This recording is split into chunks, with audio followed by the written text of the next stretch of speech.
Əgər pensiya artımlarından vaxtında xəbərdar olmaq istəyirsinizsə, kanala abunə olmağı və videonu bəyənməyi unutmayın.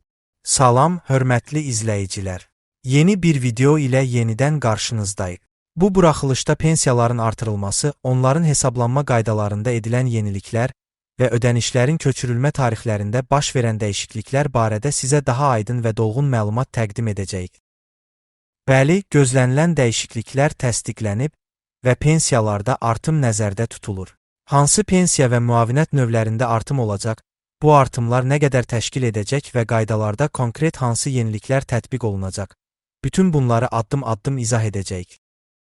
Məlumata görə, Azərbaycanda iyul ayının 1-dən etibarən bir sıra sosial müavinətlərdə, təqaüdlərdə və pensiyalarda artımlar qüvvəyə minəcək. Bununla yanaşı, bəzi pensiya növlərinin hesablanma mexanizmində də dəyişikliklər ediləcək. Əmək və sosial pensiyaların müəyyən hissəsinə bu yeniliklər şamil olunacaq. Qeyd edək ki, yaşa görə verilən sosial müavinətin, minimum əmək pensiyasının və minimum əmək haqqının artırılması planlaşdırılır. Eyni zamanda veteranlara verilən aylıq 80 manatlıq ödənişlə bağlı da yeniliklər gözlənilir. Hazırda 220 manat olan sosial müavinətin 30 manat artırılaraq 250 manata çatdırılması nəzərdə tutulur. Minimum əmək haqqının isə 400 manatdan 450 manata yüksəldilməsi planlaşdırılır ki, bu da 50 manatlıq artım deməkdir. Minimum əmək pensiyası da eyni şəkildə 320 manatdan 350 manata qaldırılacaq. Digər mühüm dəyişiklik isə pensiyaların köçürülmə tarixləri ilə bağlıdır. Bildiyiniz kimi, əmək pensiyaları indiyə qədər Bakı və Sumqayıt şəhərlərində ayın əvvəlində, adətən 9-dan 12-dək olan tarixlərdə ödənilirdi. Rayonlarda isə bu tarixlər fərqli olurdu.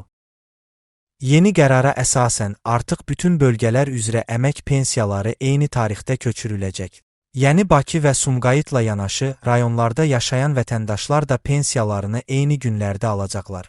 Bu isə ödəniş prosesində daha çox şəffaflıq və rahatlıq yaradacaq. Sosial müavinətlər və təqaüdlərlə bağlı isə əvvəlki qaydalar qüvvədə qalır.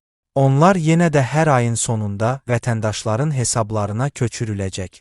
Ünvanlı dövlət sosial yardımı da ənənəvi olaraq ayın 24-25 aralığında ödənilməyə davam edəcək. Beləliklə, əsas dəyişikliklər əmək pensiyalarının həm məbləğində, həm də ödəniş tarixlərində özünü göstərir.